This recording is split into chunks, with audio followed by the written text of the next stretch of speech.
Takže toto tu mám preskočiť. Zrejme.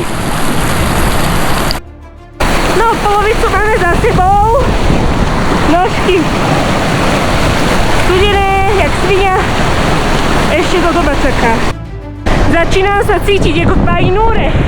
Tam som prebrodila jednu rieku a tu zistím, že ďalšiu. Akorát, že tam tých vermien bolo aspoň 10. A tu sú iba dve, tak čo? Pohoda. Som úspešne prešla, voda mi bola potiaľ to najviac, takže v pohode. Dalo sa to pekne prejsť. Pohodička. No a takýto brod som čakala v Bajnúre, hej. No, ale nebol žiadny. Bola tam iba príliš hlboká rieka. A toto je tak krásne čistá, jejda. Páčte, že som neurobila zábery, ako to brodím, ale asi mi v prvom rade išlo o to, aby mi úplne neumrzli nohy, lebo keby si prestanem cítiť nohy, tak by bolo zle. Tá voda je naozaj chladná. Pochádza proste z hôr, takže ako nie je to žiadna sranda. Doteraz ich mám tak červené, proste, že pozrite. Neviem, ako vám to mám dokázať. Vážne. Takže v prvom rade bola bezpečnosť, hej. Takisto paličky mi strašne moc pomohli, čo sa týka stability, lebo ten batoh, ten by ma bral do strany plus prúd, takže tie paličky bola veľká pomoc, takže super. Diaľnica. Konečne po včerajšej azijskej hre hľadať cestu. Mi to celkom aj padne dneska. Pohoda. Ide sa tu krásne a pohodlne. V takéto krásnej prírode. Krása.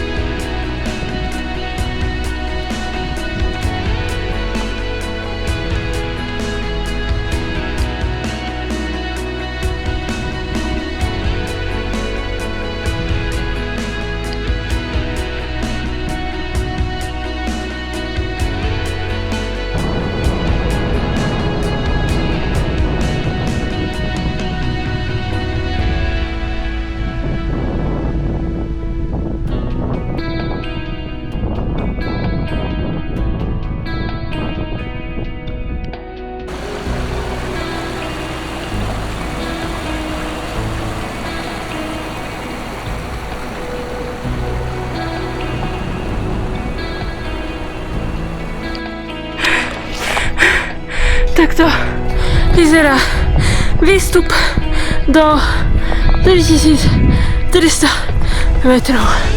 Moje mozgové bunky aktuálne odumierajú pri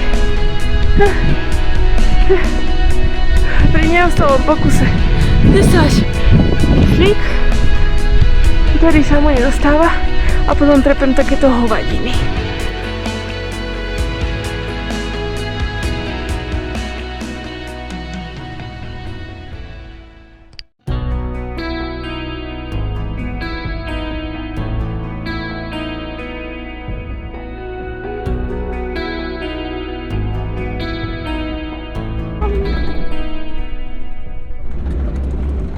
Tak ja za sebou. Smrdím jak krava, som špinavá jak krava. Fuj. No a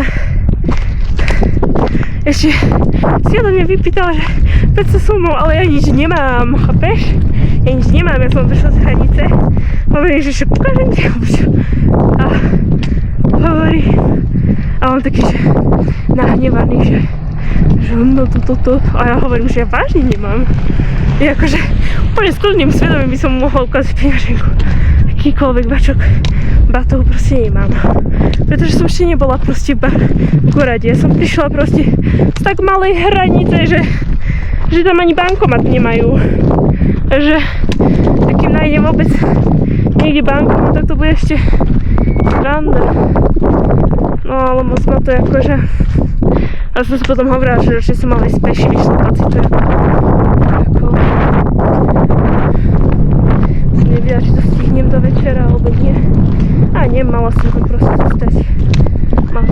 vykašľať. No ale vidíte, akí sú Kyrgyzci.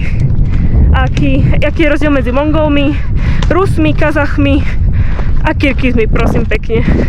Nikto z Mongolska, z Ruska ani z Kazachstana si odo mňa nič nepýtal. Príde človek do Kyrgyzska, prvé tak proste si od teba vypýtajú peniaze. To sa mi stalo na hraniciach a to sa mi stalo aj tu v dedine. Takže už ak sa to blíži proste k tomu Pakistánu. No bohužiaľ, budem si musieť zvykať. Iný kraj, iný mrav.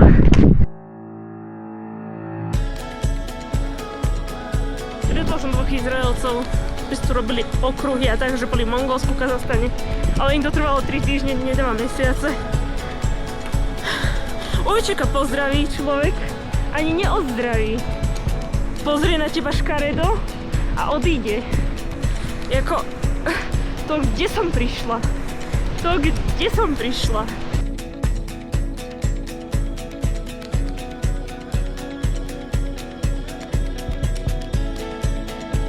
Ak sa vám video páčilo, hoďte like, koment a ďakujem za sledovanie.